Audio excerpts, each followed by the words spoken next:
Hello and welcome to What's Good with Gil and Larry podcast on the Box Office Buzz 302 channel. I'm with my main man, Mr. LL himself, Larry Loper. We are coming to you live from Northern Delaware. I am Gilly Rosari, advertising the channel, that channel, not this channel. This is just a comfortable shirt. So anyway. If anybody's interested in the merch, contact us and we can get you a shirt, sweatshirt, hat of your choosing. You just got to send us the size. That is the logo. So please let us know on the comments below. And make sure to hit like, subscribe, and tell a friend. Listen, we're going to do some NCAA. We're going to do a little MLB because it was opening week last week. And we'll finish with the little WWE as we inch closer to WrestleMania. But first things first, brother, what'd you think of the games last weekend for college basketball, men and women? We almost got everybody top seeds. Only one that didn't hold up their end, I believe, was USC. I think they were the only number one to lose in the women's bracket to UConn, which is number 2. I believe I'm correct. No, all number 1 seeds in the women except for UConn, they were number 2. Did UConn beat USC? Yes. I thought they beat. Did they? Yes. Oh yes, man, yes, they did because what's her name didn't play. Juju, what got hurt, so that shifted the whole dynamic. Because with Juju, they was going to be there with Juju. So that was just a hard blow for USC. South Carolina's dominant as ever. UCLA is been balling. Texas, they was good all year. So for the most part, the ones that made it have been consistently good all year. Right. It's no different in the men's side. It is rare. I can't. I was trying to get the stats, so I wasn't able to get the stats. But the last time 4 number ones made it, me and you talked about it off camera. I think like maybe a couple weeks ago. And you said, no, it didn't happen before where it was 4 ones. Because I thought it never happened with 4 number ones. It's happened, but it's kind of rare. It's very rare. And then the path to get there, in my opinion, only one that had the easiest path by far was Duke. Duke didn't get challenged in none of the rounds. The closest game they had was against Arizona, which was a shootout, which we already knew was going to be a shootout. They beat them by 7. Right. But every other body that came across their lap got destroyed. Dominant. And then their star player, he played big last game. Yeah, he played big. He showed you why he's going to be the number 1 pick coming out. He showed you. He filled the stat column up. He's a gamer. But we thought that maybe Auburn was going to be out. I think they had the toughest road as far as teams in the 3rd and 4th round, but they held up. And then Florida, that was a game they were supposed to lose. What happened? They were supposed to lose that game. What happened? I don't know. I think Texas Tech, I don't even understand how you could take your breaks off. I don't understand that concept when you have a team on the ropes, you're dominating them the whole game, and you let up. And I'm telling you, they did it in like less than 4 minutes. When I looked at the game in 4 minutes, they were up by 9. So I'm like, oh my goodness, this game's over, right? Florida, oh my God, they lost, right? And my partner, not you, Gilly, my other partner, he said, it's a lot of time left. That's what he said. We looked up 2 minutes later, it was tied up. Once I see it was tied up, I saw momentum was over. Florida got momentum. They got momentum. It was 2 games back to back in which they had to find that inner. To get to this level, man, you got to have an inner beast in you, man. You got to have a level. You got to take it up to a different level in order to get to the Final Four. And I believe that Auburn showed me their toughness, their grit. And I believe that definitely Florida showed me their grit. Ironic they have to play again for the big one. The big one. Again, So what do you think about the matchup, though, that's coming up? What do you think about the Auburn matchup against Florida?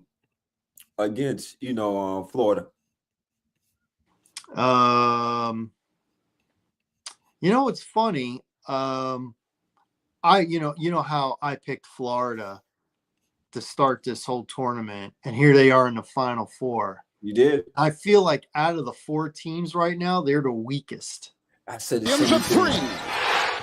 They are the same weakest thing, girl. right now. Now, it'd be crazy for me to be like jumping off the bandwagon after I picked them to win it, Right. and here they are, Final Four. But I think they've been tested twice, tough. Yes. Auburn, I think, has had the harder road, but they've done it. Duke has breezed through for the most part. And what's the other team? Houston. Houston. Hey, man, they got a good coach, man. They got Sampson. They got a good coach. It's funny. I feel like out of the 4 right now, Florida is the weakest. I totally like. Am I going to take the cheese and flip? Because my favorite team is Duke. The easy thing would be for me to say, no, I think it's going to be Duke. And I kind of feel like it's going to be Duke. But these teams that get tested and when they're down a lot late and find a way to come back, they're the ones you're like, okay, well, that was their scare. They know how to win. They know how to, these other teams like Duke, are they just a front runner? You know, what happens if they're down 7 or 8 with 4 minutes to go? Are they going to be able to do it? Because, you know, in college basketball, really, even more than the pros, you got to be able to rebound and hit the 3. If you can do that, you can shoot yourself into a game. You can shoot yourself out of a game. But as long as you can rebound, man, those missed shots and then you're banging threes, it takes a minute and a half to be down 8, you know, and now be up 1. That's a just like that. A minute and a half. You can be down 8 and up 1 if you can hit threes and rebound. And you know, that's the difference between like a St. John's and some of these other teams. They have to be perfect every single minute. And as soon as they have a lull, the other team can catch fire, and they just need to be better than you for 2 minutes, where you need to be better than them for 38 minutes. I totally agree. And that is the difference between, that's the difference between a championship team, rather, compared to a good team. It's because, like you said, a good team has to play a perfect game. Can't let up. We've seen it. We just seen it. Texas Tech played a good game up to the point where the championship caliber in Florida took it to a different level. And like you said, it was rebounding, defense, 3-pointers. Once you got shooters spread around, you win any game. That's just the way of the evolution of the game of basketball, man. You know, back in maybe the 80s, 90s, when it was a half-court set game, then, if you was down, you was down. Because you know, they wasn't playing that high offense, come out beyond the logo pulling. But now these balls, man, got to be able to pour them threes in order to be in the game, to get even looked at in the league. Big men, they got to be able to step out. You know, they got to play instead of the back against the basket now. You have to be able to face the basket, you know. And then the teams we're talking about have balance. They have balance. I think the most defensively sound team, I was gonna say Houston. Houston definitely is a defensive sound team. I think Duke. I think of all the teams that we are looking at, Duke is the more balanced, poised team. They have, you know, blue chippers. They have this amazing, because John Shire filled some big shoes. Coach K, one of the greatest, and now the winningest basketball coach of all times, right? And to be able to take Duke to this generation and beyond is amazing. Like, he has a chance to win his first championship, and he's young doing it, you know. So I'm just looking at what he's been able to build, bringing in a star like Cooper Flag, and just his recruiting. He's doing a great job recruiting, but I think it's just Duke. I think it's the legacy of what Coach K has established, the Bob Hurleys, Christian Laettners, Grant Hills, all those that set the foundation for the Dukes of the King, all these great stars that came out of Duke, you know. A million stars out of Duke. Yes. Wow. Yes. Wow. Who would have thought? From that foundation in the 90s, when we saw that being done in our eyes, we witnessed it. We watched it be built. To now you got this powerhouse, man. I mean, a powerhouse. You know, so it's amazing. It's amazing. So my question, I got to ask you this, my brother. So who do you have? Obviously, you're a Duke person. How can Duke, what is the keys for Duke if they are to beat Houston, what are the keys for them to beat Houston in order to advance to the championship round? Ooh. So my concern with Duke is that their best players are freshmen. Mm, That's my concern. They just know how to win right now.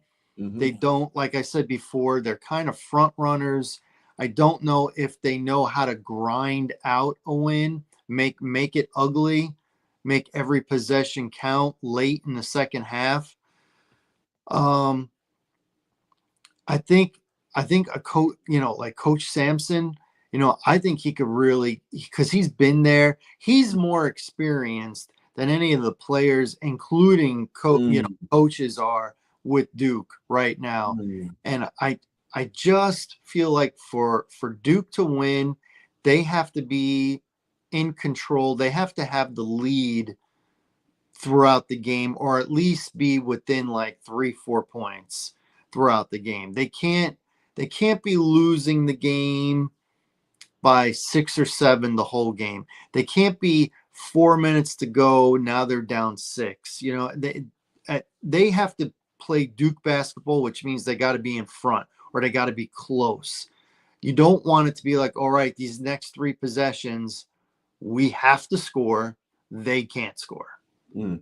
Just like that. We have to execute perfectly late and they can't. And that's really asking a lot. So Duke kind of has to do the shootout thing. You're asking me like, what's it going to take for Duke to win? It can't be a defensive game where they're struggling to score and they're playing catch up, especially in the second half. They got to be able to score.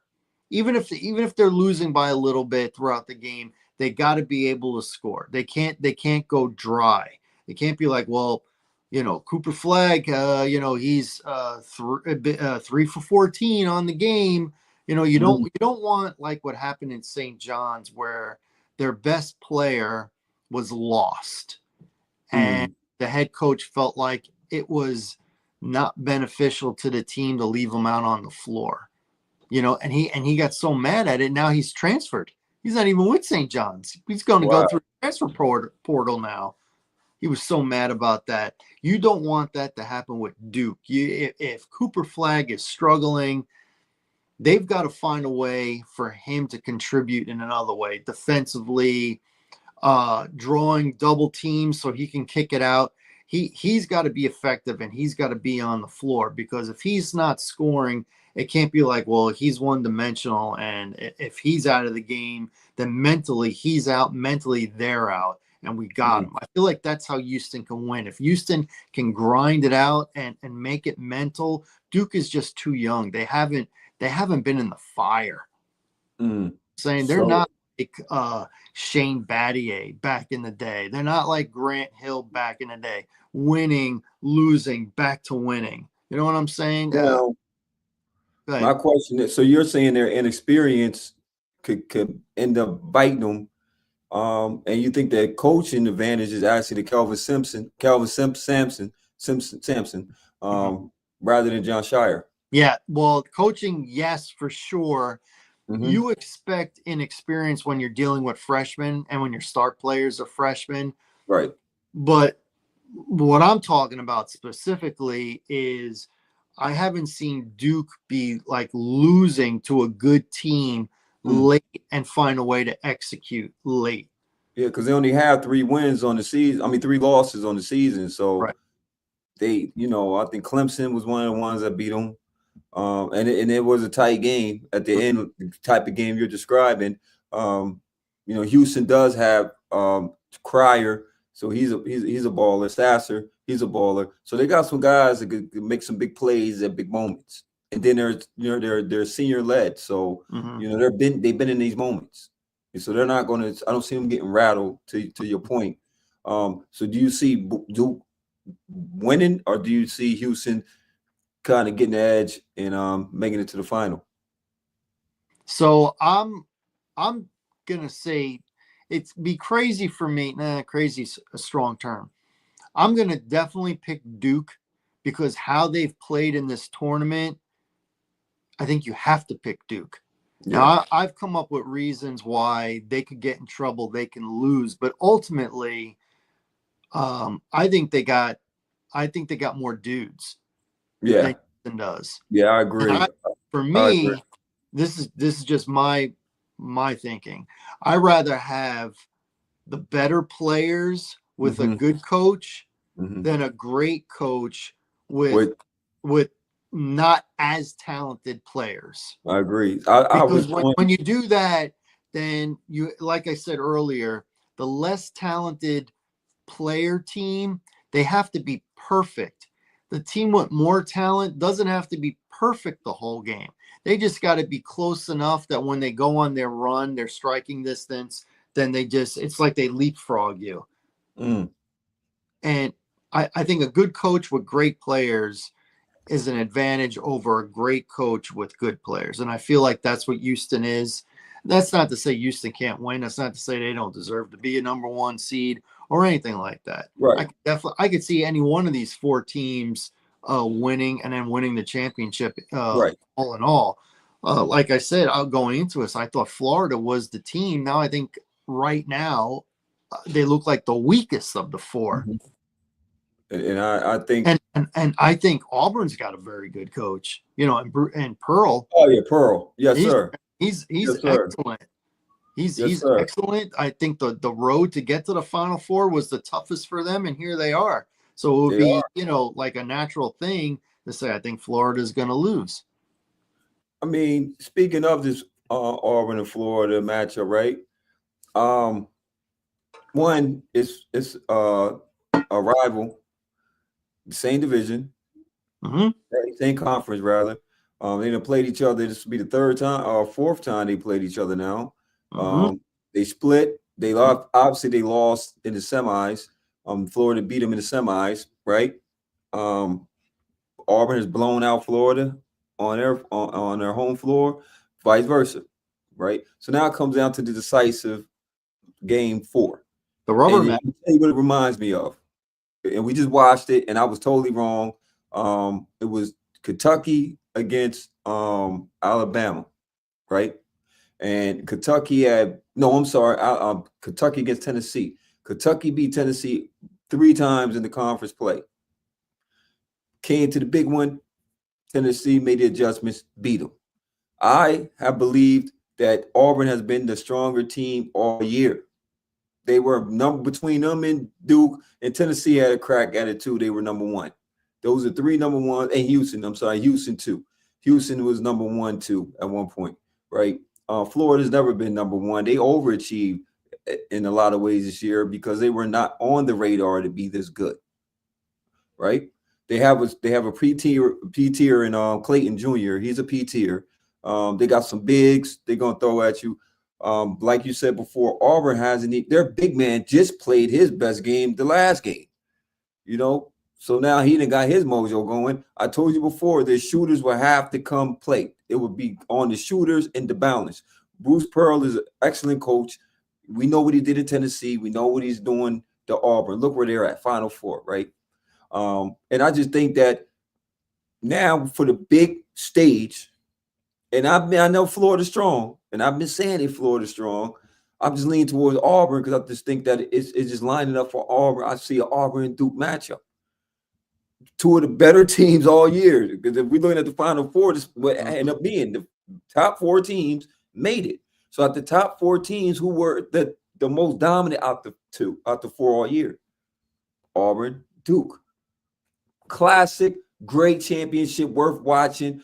Oh my goodness, this will be. Come on, this is what it's made about right here. P tiers balling, and I think Cooper Flag is on a different level. I think it's going to really. I mean, he's already a number 1 pick coming out, hands down. This is going to just put him on a different level. Last freshman I could think that came in and did this at this level. What you say? Oh my gosh. Well, we've had some outstanding one and done players. Are we just talking about Duke or No, just in just the general? last one you could think that really came in and just took their squad on his back, carried them as a freshman, got a chip, and history is made Wow, as a freshman. as a freshman. I can tell you in my mind. The first one that comes to mind, and I might be able to think of others, but right now, I did not know you were going to ask me this. The first one that comes to mind as a freshman and won a chip.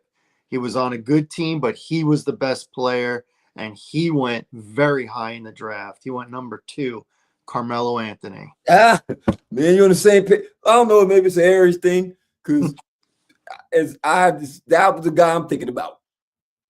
And you're right. I could probably come up with others. Yeah, I could too. But after just to jump out there, 2003. Yes, as a freshman. Yes. He was the number 2 his first chip. He took Syracuse, who never had a chip, always came close, but never get over the hump. Him, Warwick, Warwick was on that team, and they just dominated. When I say he dominated, he dominated. Mm-hmm. Like you said, shot him up, second pick. Cooper Flag kind of is lined up that way. Right. The only thing was, I think even though Carmelo was a freshman, there were juniors and seniors on that team. Yeah. So they were kind of ready to win. They just hadn't won. Where Duke, we've seen win a bunch of times, but this is a young team. This is a young team. Their best players are the young guys. I want to be able to come up with somebody else. A freshman. A freshman. See, I could think of like freshmen that had, great years and then went to the pros and were either, first or second pick, but I can't even say Jay Williams because he was a sophomore. He was when they won it all. He was the number 2 pick behind Yao Ming. And then they had an awesome team too, though. Well, he won his freshman year, the championship. Battier was on that team with Battier. Yep. Shane Battier and Dunleavy coming off the bench. But it was the next year. Oh, and they had Boozer too. Remember that? Yeah. They had Carlos Boozer. Yeah, Carlos Boozer. They had a stacked team, man. They had a good team. You got Dunleavy Jr. came, Mike Dunleavy Jr. Remember, they were in the Final Four. They were down to Arizona by 15. By 15 in the first half. Yep. Came back and won. And remember all those players that were on that Arizona team? Oh, Gilbert Arenas, Richard Jefferson. Yes. They had some players. They definitely had the stacked team, man. They had the stacked team. So who you got in the finals? Who you got taking it all, and who you got being there? Okay, so I'm just gonna be real. Let's be real. It's gonna be real. And I may regret saying this because, like I said before, I thought Florida was that team, and here they are in the Final Four. Why don't you stick with them? But out of the 4, I think they've played the worst out of the 4, despite the comeback wins. Easy for you to say. I don't think they can come back and win against these other 3 teams if they had to play them. So I'm going to have the 2 top seeds like you. I think Auburn and Duke will be in the finals. I think you got Duke taking it. I think they will. And I think it's going to be really good for Duke to play Houston. And if they could squeak out a win, a close game, tough to the wire, they squeak out a win, I'm really going to like them in the final. Yeah. Win the championship. If they're ahead by 8 to 10 points the whole game, I'll have to think about it.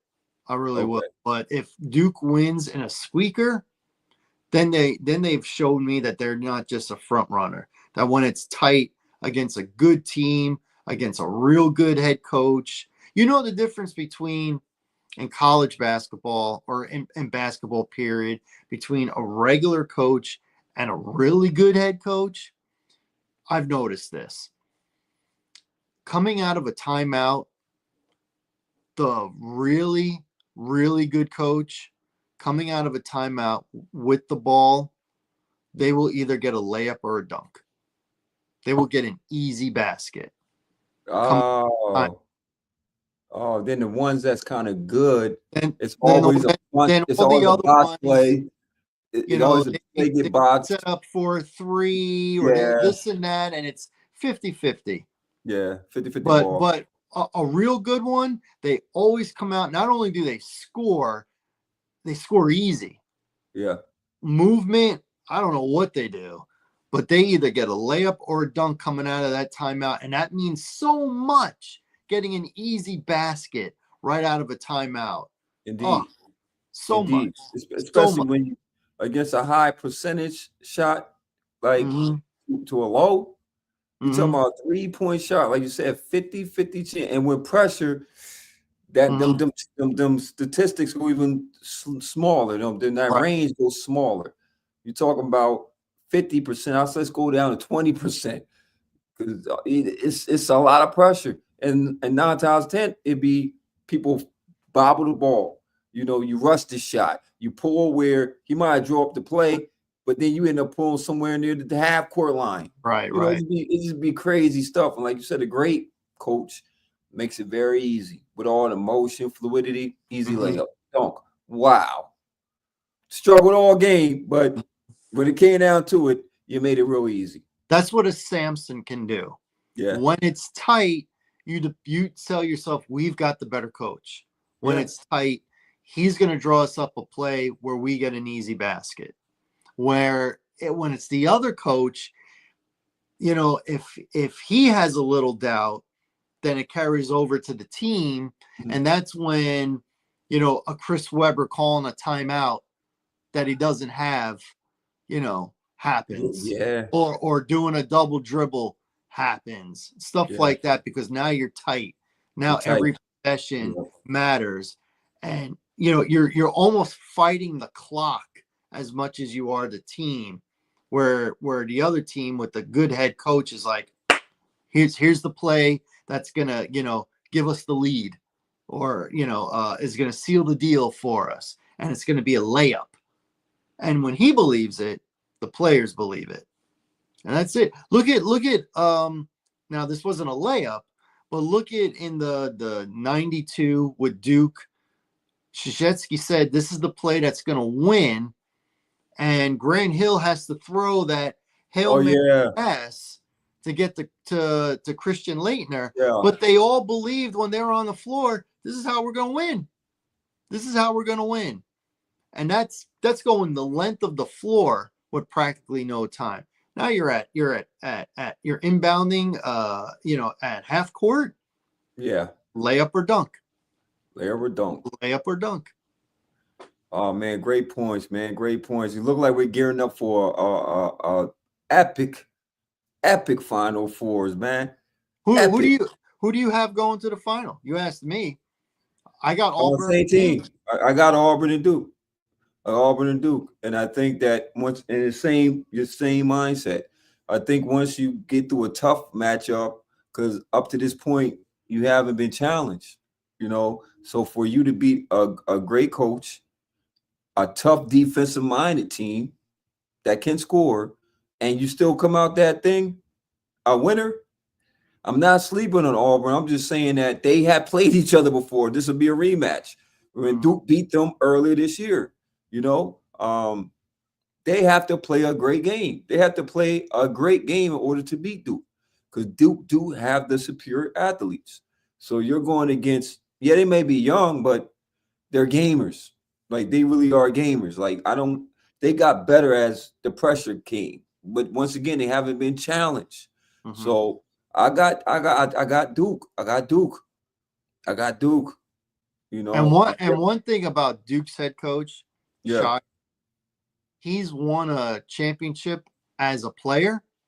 Did he? And yeah, he won in 2010. He their fourth championship. He was a starting guard on that Was team. he? Yeah. Yes, he I was. thought John Shire was playing with him. Was he up starting guard? He was a starting guard I on that. thought he was a guard on I thought he was on that bum Duke team, that the bum Duke team when they had Jeff Cable. I thought he was on that team. He won in 2010, and Wow. then on their Who fourth else was on his championship, team? Who and else was then on that team? and then he was an assistant coach when they won their fifth championship. Who was on that team with him? What's his name? What's his name? Oh, The the guard, small wasn't it forward white guy. He made the pros. What's Parker? his name? Not Singer, Swinger, Sawyer. I'd have to look it up. You have access to a computer. Look up the 2010 Duke Blue Devils national championship. They won Yeah, their fourth title. They won their fourth title. He was either the starting shooting guard or starting point guard, but I think it was the shooting guard. I think he was the starting shooting guard. 2010, and then 5 years later, when they won 2015, he was an assistant coach. you're right too, man.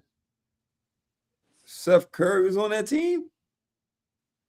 Oh yeah, coming off the bench. He was. Yeah. Man, Deion Shire was on that team. Ain't that something? It was who was a guy? Oh, Kyle Singler. Singler, that's it. Yup, Singler. Kyle He Singler. was he was Yup, like he was their best player. he was their best. The Plumlee brothers was on that team. Oh, okay. Okay. Okay. Who they beat in the chip? That year, that was the year they beat what's his name? Hayward's team. North Carolina? All those Butler. Oh, Butler. Oh, okay. Oh, yeah. They did. Oh, they did They win beat that. Butler Yeah, with they sure did. They sure did. the dude that's running the Celtics Yeah, now. they won the Celtics. Yeah. Brad. Brad Uh, Stevens. Brad Stevens. Yeah. He was the coach. He was the coach. Yup, he sure was. Yup, he got Butler to that chip. Yup, and which call was the star of that Brent Gordon Hayward. Yup, Gordon Hayward. And Hayward had a Yep. shot that hit the rim. Yup, That would have went in. They would have won. they would have won. Yup, yeah, you're right. You're right. He was on the championship team. Okay, so he does got championship caliber. Obviously, he won in high school because to get to Duke, you went to high school. To get to that level, you definitely went to high school. That's without question. Man, so man, we ain't talked a lot about basketball. Great. I hope the people that's subscribing, that's tuning in, they're starting to watch us and follow us, get some good information, some insights. Hey, man, make me help you out y'all bets if y'all betting. You know what I mean? What do you think about the ladies? 3 number Oh my ones and goodness. a number 2. Now here's what's funny. I heard this today. I couldn't believe this. So the only number 2 is UConn. Mhm. All the other 3 are number 1 seeds, but yet UConn is favored to win now. They're the favorite. I think John Don Staley built a heck of a program in South Carolina. Mm-hmm. You got UCLA. Yeah, UCLA, Texas. UConn did beat South Carolina. I got South Carolina though. I got South Carolina. I don't know why I'm tempted to say this team, but I thought the matchup. I like UCLA. Wow, I to win thought it the all. matchup against them that was going to hurt them was USC, but once they got eliminated, I don't know why I feel like it's UCLA. Wow. I feel like it's UCLA.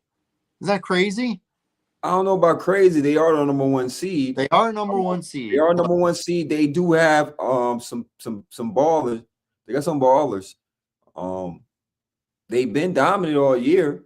So no, it's really not. It's just that the names obviously gonna go to South Carolina and UConn because of what Gino has been able to build over there. So you're looking at legacy, you're looking at future legacy with Dawn Staley, and nobody really looks for the West Coast female wise to come out. I think the last team that we could even think about them that had a good team was the Cardinals, Stanford. Yeah. Stanford. They had a real good team that went all the way. Because you really don't think about West Coast when it comes to championships. You're going to think SEC, or you're going to think Big East or ACC. What are they? Big East? Still UConn, still Big East, right? Yeah. For the females, yeah. So that's all you're thinking about. You're not thinking about Texas. You're not thinking about anything beyond Texas. Right. So yes, they're like a dark horse, but I do, and you're the back you, they do have a strong team, and they can't win it all. Right.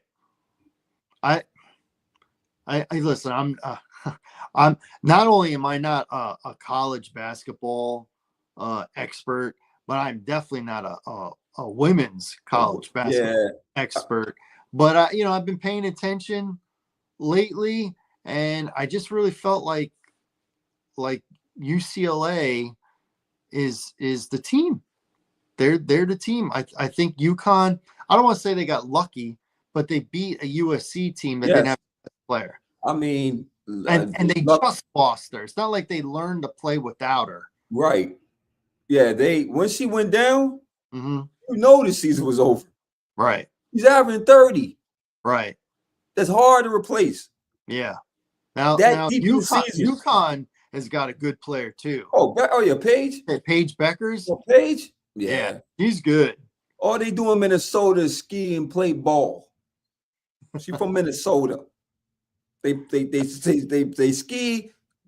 They jump on their little slow snow sleds. When it's a snowstorm out there, they still go to school. Okay, so all they do is ball. She probably shovel the snow off the court so she could ball. What else is there to do in Minnesota but play basketball and ski? Okay, yeah. No wonder she's one of the best players in college basketball. Man, that girl could ball. Yeah, she's good. She's going good. To the league. She's good. It's just a question. She's going to be number one when she goes to the draft. If Juju ain't get hurt, she would have been number one. I don't know if Juju would. You think Juju wouldn't have went number one? I don't think she would have came out this year. She's not a senior. No, she's a junior, ain't she? Or sophomore. But she's a sophomore, junior. I think she's a junior. She's young. So she's not a senior. She's not a senior, and none of these girls come out early. Oh, they don't come out early. They don't. Paige ain't a senior. Paige is a senior.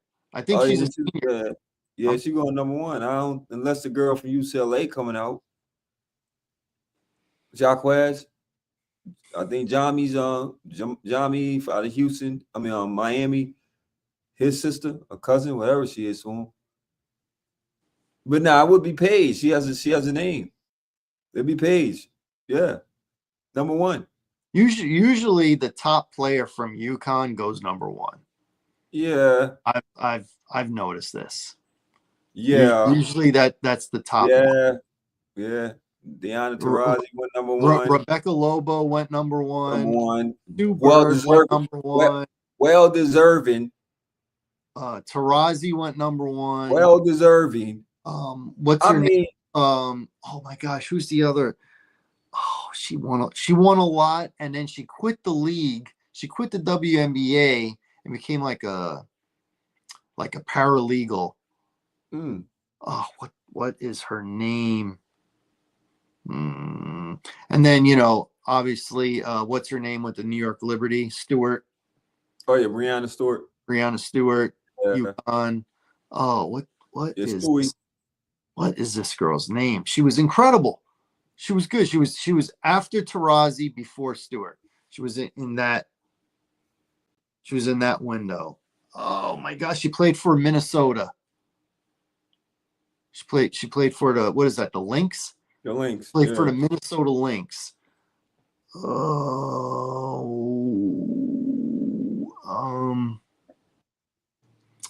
Shoot.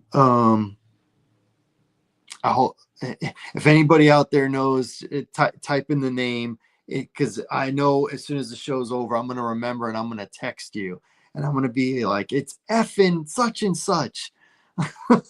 I hate not knowing. If I could think of the year that she played, I'm going to say like 2009, 2010, something like that. Oh, this is gonna be Maya Moore. Maya Moore. You got it. Maya Moore. Maya Moore. Maya She was Moore. great at UConn. And she was beautiful too. She was great. She was. You're right. Maya Moore was. She was. Man, yeah, she was.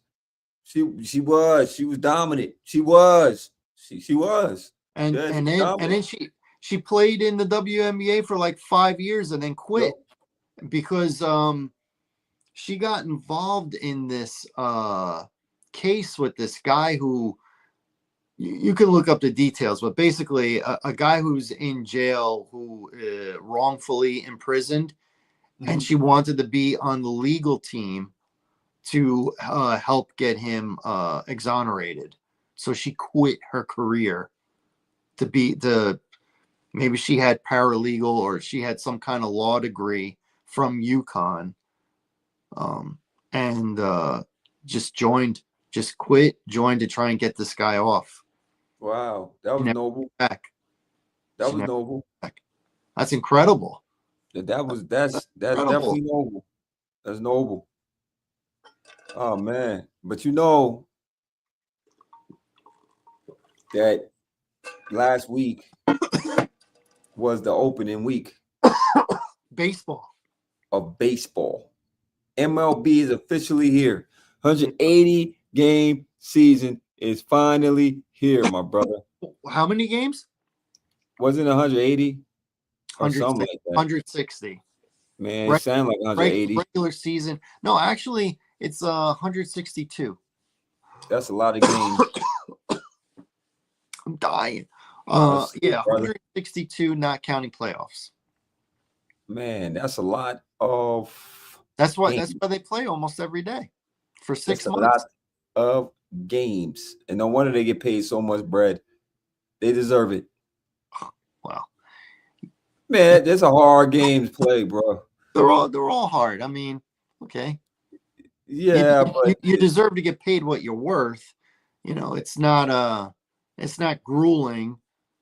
It's not a physical sport like you know, football, you know, things like that. But they do play every day. They don't really get like 2 days off a month. They play like 28, 29 days a month. And it'd be hot outside.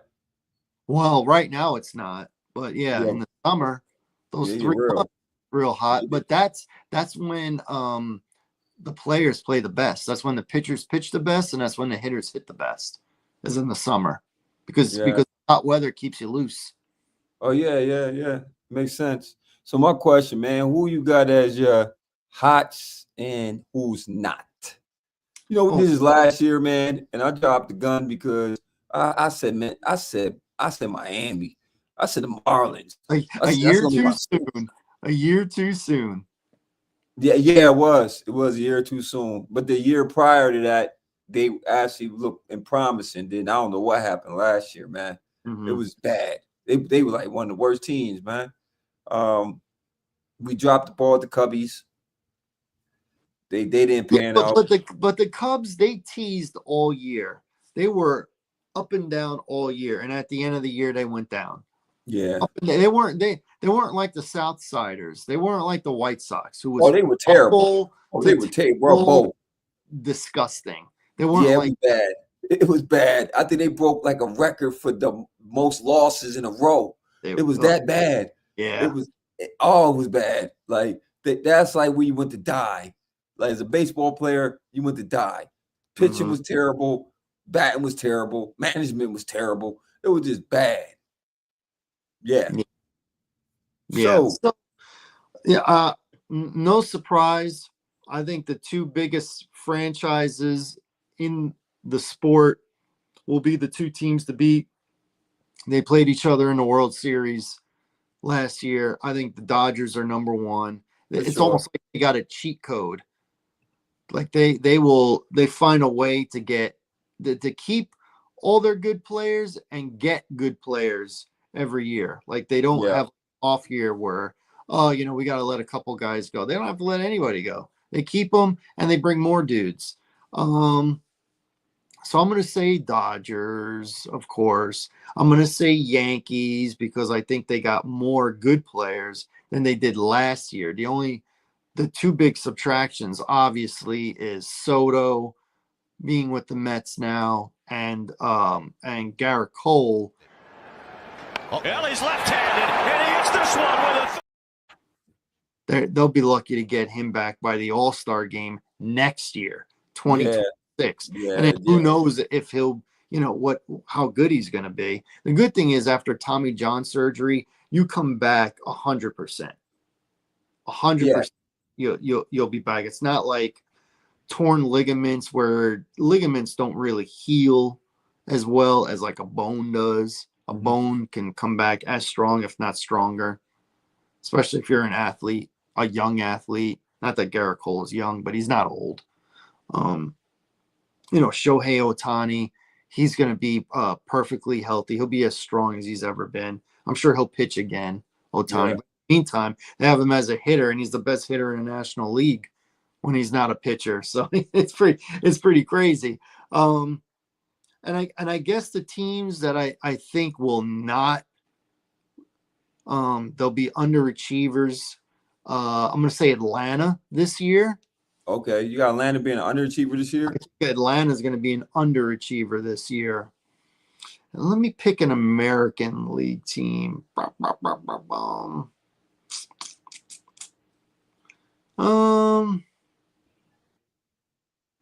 don't know. Was Minnesota supposed to be good? Because I think Cleveland is going to win that division. Yeah, Cleveland's going to win that division. They're going to win, and they are in. And obviously, the White Sox still stink. I think Milwaukee's going to be an underachieving team this year. But they just came out the gate. I mean, they go on runs, so it's kind of hard to always count them out because they do go on runs. But so far, it's been a bad, terrible start of the season. They've been giving up home runs to crazy, What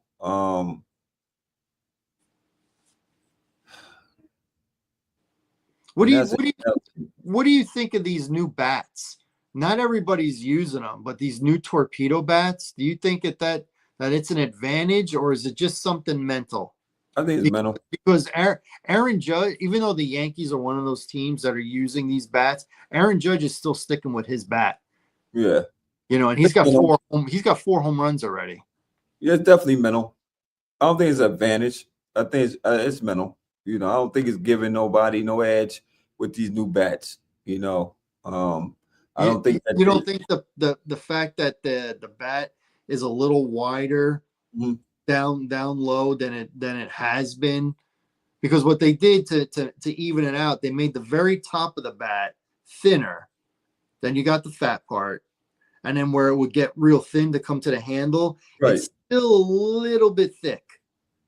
It's still a little bit thick. So you get more side pitch. Yeah, so it gives you more get good wood on it.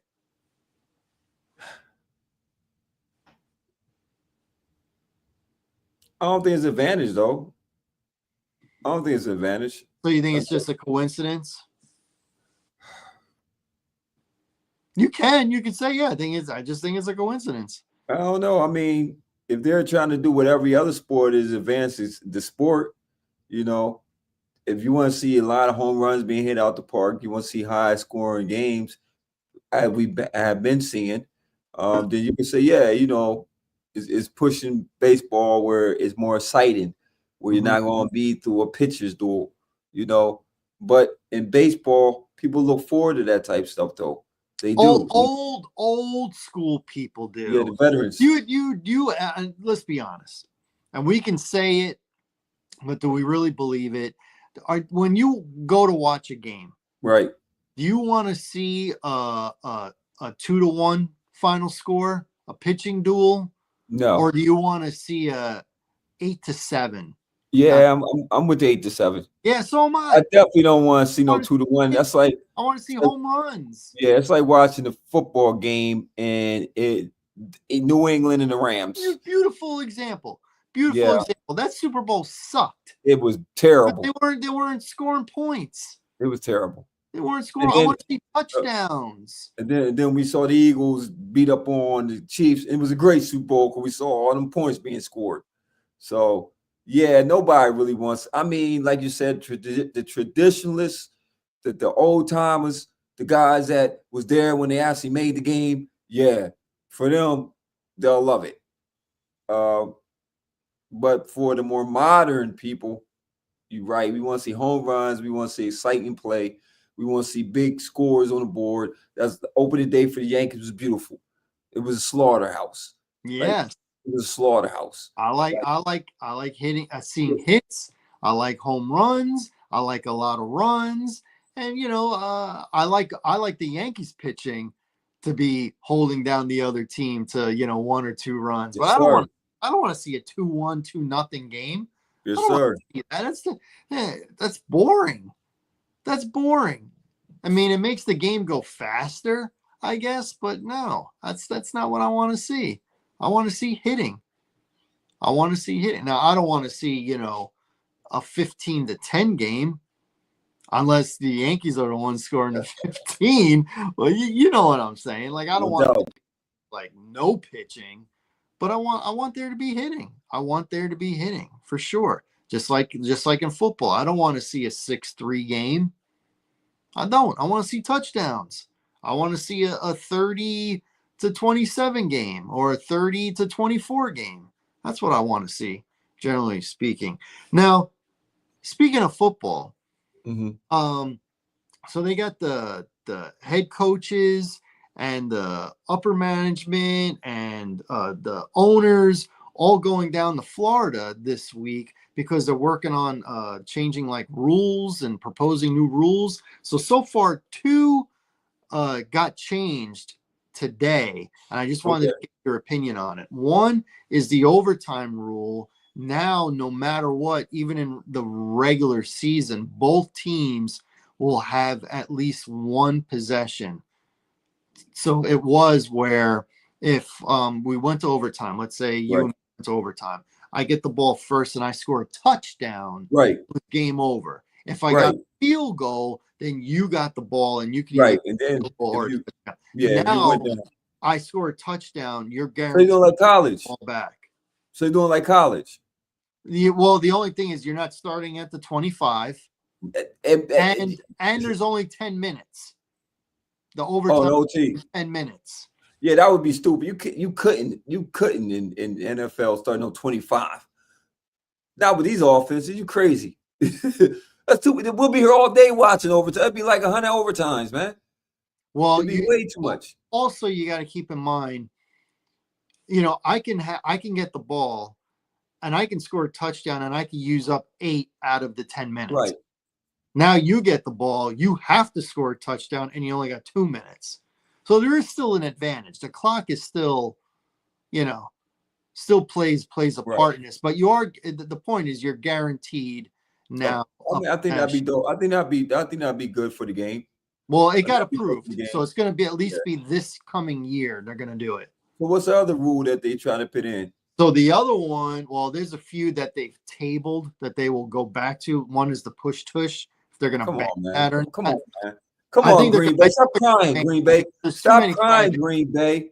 Stop it. Stop it, Green Bay. I think it's going to get pushed that they're going to ban it. But right now that's been tabled. Man. That's the term. They'll revisit Why? that. Because you can't do because your O-line ain't good enough to do it. Buffalo tried it. Their O-line was good enough to do it. They're hiding. They're hiding behind the fact that it's not a football play. It's a rugby play and player safety. That's what they're doing. That's what they're hiding behind. When you have come on, man. When you have Jim Nantz saying on TV, "Get rid of this play. It's boring." People listen. Okay, so that got tabled. The other one that did get approved was on the kickoff. Mm-hmm. If you fair catch it, now you get it at the 35. So every year they've added 5 yards. So it used to be the 20 fair catch. Then they moved it to the 25. Last year was the 30. Now it's the 35. I mean, you don't even have to go 2 or 3 plays. You're in field goal range. I'm cool, man. I don't like that rule. Well, it's going through. It Yeah, got that's right. approved. Are they gonna still keep the For same? 1 year. Is it still the same format of the kickoff that you can't go until the player Yes. catches it? Yeah, which I think is dumb. I hate that. I mean, they're trying to just take the kicking out of the game. Just say it. We're taking the kicking out of the game. We're taking the foot out of football. So, last thing is WWE, man. I know you're loving John Cena with the heel turn and Cody Rhodes. And I do not understand what they're doing with Rhea Ripley. I don't understand it. They had a double disqualification, so she did not win the match, the rematch with Io Sky. I don't understand what's happening here. Can you explain? I have no idea. Like none. None. Like I guess it's I don't know if she's gonna manipulate the match with Io Sky, because look like that's how they kind of lining it up. Bianca Belair was the referee. Bianca Belair was there when she lost Io Sky. It looks like a good old revenge turn. But is Io Sky going to keep the belt after WrestleMania because Rhea Ripley's going to interfere into the match and deny Bianca Belair the title? Well, I'm going to tell you something that I've noticed the last 2 or 3 weeks, and I paid attention to it today because I did the rewind to watch it. I'm noticing that Bianca Belair is getting booed. Rhea's getting cheered. Those good moves that Io Sky is pulling off are getting cheered. Whenever Bianca has got something offensively going, she's getting booed. I don't know if that's a European thing because they're doing this European tour right now, but she's been booed the last 3 times I've seen her. The last 3 shows, she's getting booed. I wonder if they're going to plan a heel turn with her because Rhea gets cheered. It might, man, it might be that, man. It might be that. Might be that time. It might be that time. Naomi is heel. Naomi just did it. Yep, she heel. So stay tuned, right? Stay tuned, man. We're gonna keep you informed, man, because you're gonna watch What's Good with Gil and Larry, man. Every Tuesday at 9:30, and every Friday we're gonna bring it back at 7 p.m. for you people, man. So you gotta subscribe, man, and get in tune with us, man. Y'all playing too many games over there, man. For real. Want to thank everybody for tuning into the show. Like my main man Larry said, tune in every Tuesday live to watch us at 9:30. Hit like, subscribe, tell a friend. We are on the Box Office Buzz 302 channel, and then tune in on Fridays when the show is like pew pew pew pew pew. It's got it all. It's like the 2.0 version of what you're watching right now. So from my main man Larry Loper, I am Gilly Rosari. Catch us Friday on the, how do you want to call it, the repeat of the show? Yes. And then the new show live next Tuesday, 9:30 p.m. Deuces, y'all. Enjoy the games.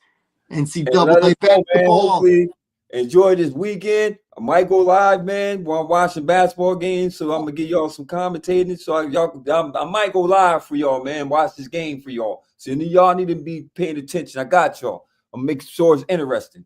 Okay. Hit the notification button. My man Gil, Mike.